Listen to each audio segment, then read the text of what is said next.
Bom dia, Felipe Vieira, bom dia, ouvintes. É uma alegria voltar ao teu programa, meu caro amigo Felipe Vieira.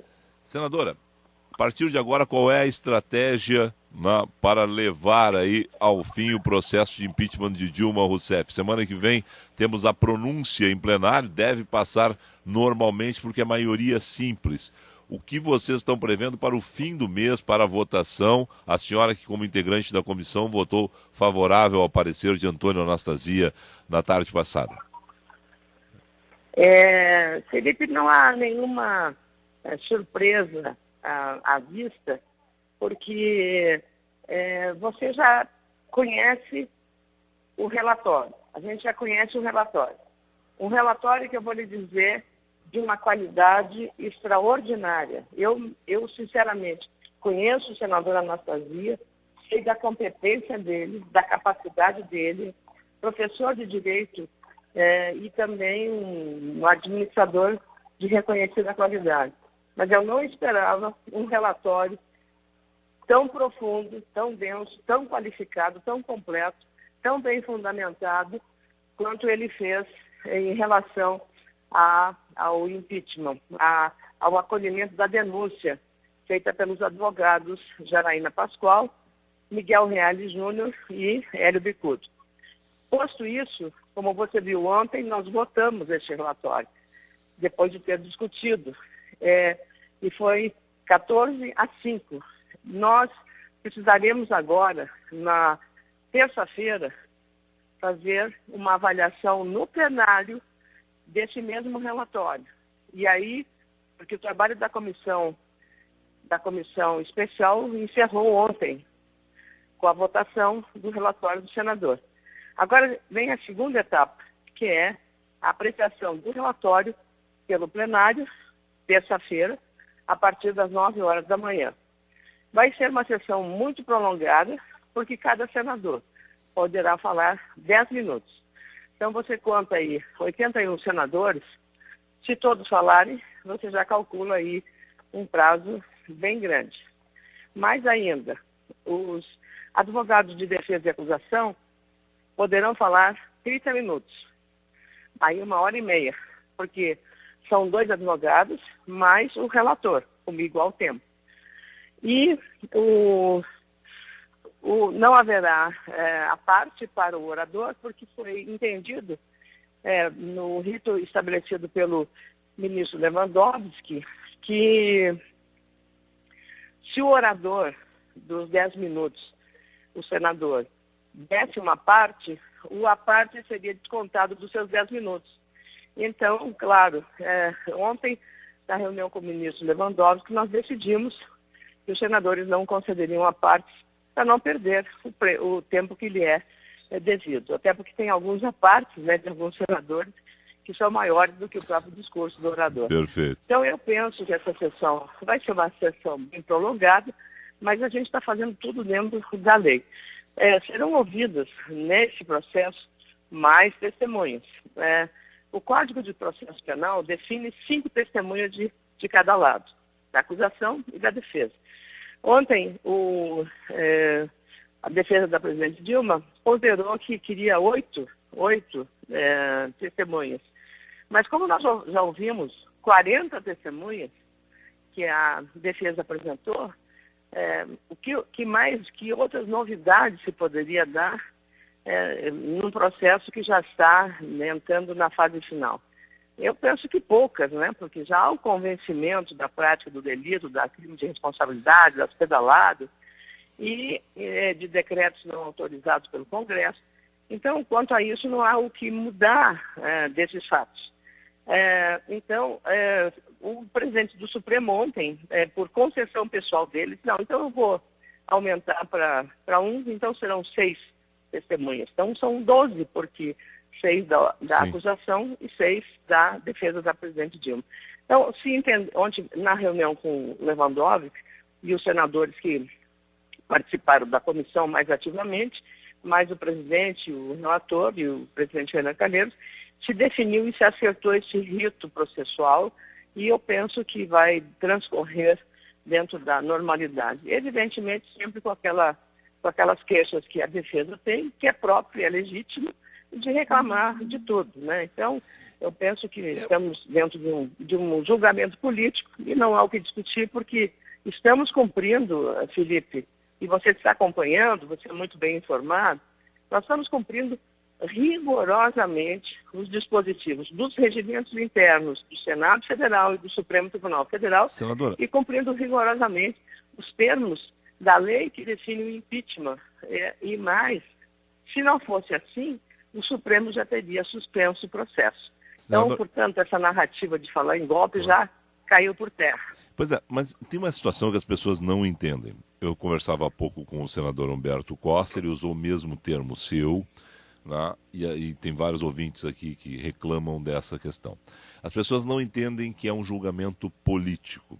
Como não há, nesse momento, nenhuma acusação apontando diretamente para a presidente Dilma, nesse monte de acusações que existem contra petistas, PMDBistas, pepistas, né, de corrupção, ninguém apontou o dedo ainda diretamente para a presidente. Tem a questão do Caixa 2, tem outras questões que passam, né, pela campanha, mas não há assim, Dilma pegou o dinheiro, Dilma botou a mão no dinheiro, tem muita gente dizendo, mas ela não é corrupta.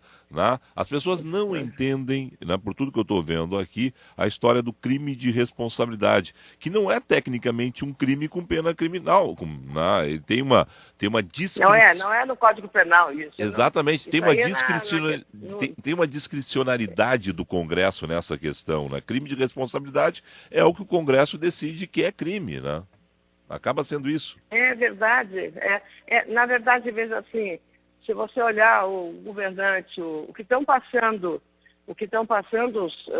hoje os estados, por sucessivas gestões perdulárias que não respeitaram a lei de responsabilidade fiscal, e quem está pagando a conta são os trabalhadores que perderam o emprego. Então, a questão não é, nós não estamos julgando a honestidade da Dilma, não é isso que está em jogo, não é isso o dinheiro da campanha de Caixa 2, da campanha dela de 2014, reconhecida e dita pelo João Santana, dinheiro depositado de Caixa 2 no exterior, violando várias leis. Esse dinheiro não foi para o bolso da Dilma, não é isso que está se discutindo. É grave o Caixa 2, reconhecido pelo marqueteiro dela, João Santana, é grave. Porém, nós estamos aqui julgando crime de responsabilidade, que foram os atos tomados pela presidente em relação às pedaladas fiscais, ao plano safra, a decretos não autorizados, a gastar mais do que podia. E isso levou o país a essa crise. Então, nós estamos julgando, são as responsabilidades da gestora, da presidente da República. E quando eles dizem, mas não tem assinatura dela. Mas, Felipe, você vai querer que a presidente assine uma ordem ao Banco do Brasil? O Banco do Brasil é subordinado ao Ministério da Fazenda. E é o Ministério da Fazenda que determina as políticas de governo. Mas quem é que escolhe o ministro da Fazenda? Então, é a presidente da República. Então, a responsabilidade é essa, é uma responsabilidade da administração. Ela é responsável, porque quem é o responsável pelo governo, a não ser o presidente? Quem é o responsável pelo Estado do Rio Grande do Sul hoje? É o senhor José Antônio Sartori, como foi antes o Tarso Genro. Quem é o responsável pela administração pública em Porto Alegre? É o senhor o Fortunati. Então, a responsabilidade que tem pelas coisas, quando acontece um problema, vai logo correr bater a porta. É o Fortunati que paga a conta. Por isso, o gestor tem essa responsabilidade. Então, nós não estamos julgando, de fato, a honestidade dela. Ela não está ainda, como você diz, ela não está ainda no processo de Lava Jato, não tem ainda nada daquele impulso. Mas nós vamos, mesmo que tivesse alguma coisa, não é isso que nós estamos julgando. Nós estamos julgando são os erros tomados dela como presidente da República. Mas as pessoas não entendem isso, né? Essa questão, mas, que é uma questão. Tudo bem, mas assim, nós precisamos mais, viu, meu querido Felipe, muito mais de educação do povo, porque o povo quando o PT, na eleição de 2014, me atacou, dizendo que eu tinha omitido informação sobre a minha renda, que eu tinha escondido uma propriedade, uma fazenda. Essa propriedade estava no espólio, eu tinha perdido o marido.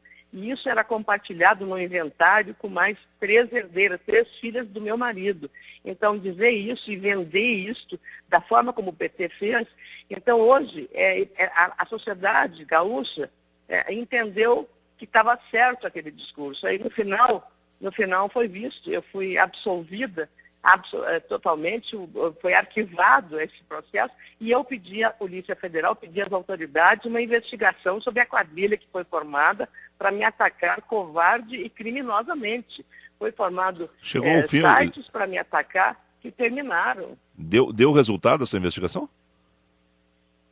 Tá dando resultado, sim. Então, estão apurando que a identificação dos responsáveis foram sindicatos petistas que fizeram isso, e isso é crime, porque qualquer advogado, mas a população lá do interior, sim, do Rio Grande do Sul, pessoa que está lá, uma pessoa simples, sem informação, isso que você está dizendo, as pessoas não entendem.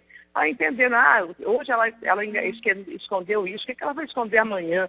Uma forma criminosa, maldosa, de absoluta desonestidade, né? Então, agora estão pagando, agora estão reclamando essa vitimização, mas o que está acontecendo? Imagina conosco, tanta perseguição ao PT. Não é o motivo da nossa entrevista, mas deixa eu só lhe perguntar isso, né, especificamente. Esse processo está em aberto ainda, esse processo, portanto, a senhora pediu investigação, Polícia Federal segue com esse processo em aberto, isso ainda não tem nada em termos de Ministério Público Federal ou de Justiça.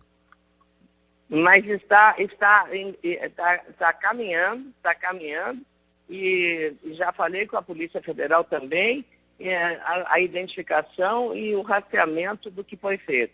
Tanto que o site foi criado na campanha e quando terminou a eleição no primeiro turno, que eu saí do primeiro turno, encerrou o trabalho desse blog que foi criado só por essa finalidade. Uhum. Certo. Bom, vamos continuar acompanhando esse assunto. Só voltando à questão Dilma Rousseff e esse processo nesse momento no Senado da República. Terça-feira nós temos a pronúncia e aí o senador Humberto Costa mesmo admitia, né, é maioria simples, vai passar.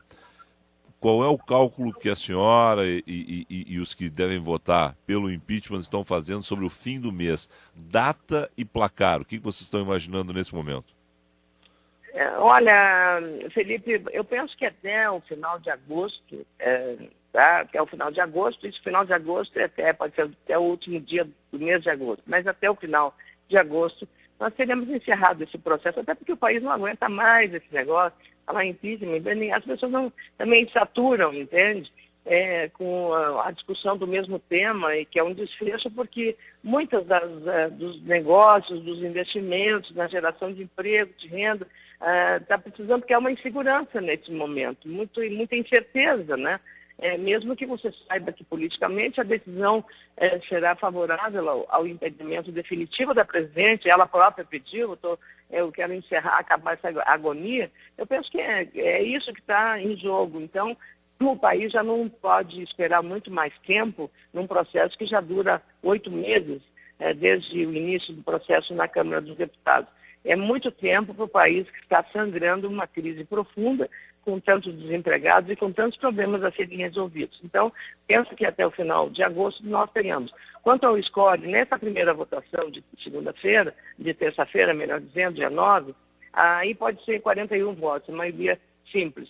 Mas na segunda e última e definitiva votação, nós precisamos, no mínimo, de 54 votos. Sim. Como na admissibilidade, aqui no Senado foram 55, e agora, diante do processo do andamento, e com a declaração do voto do senador Cristóvão Buarque, que no dia da admissibilidade disse que votaria pela admissibilidade, mas que depois poderia mudar o voto, e ele, ontem na comissão, foi muito claro e contundente, disse que votaria pela admissibilidade. Então, os 55, a rigor, estão mantidos. E você vai acrescentar mais de senadores que não estavam presentes naquela votação, que certamente votarão a favor do impeachment. Isso pode chegar a 58 a 60 votos favoráveis ao impedimento definitivo. Ana Amélia Lemos, senadora do Rio Grande do Sul, obrigado à senhora, um excelente dia de trabalho. Muito obrigada, bom fim de semana a todos, Felipe.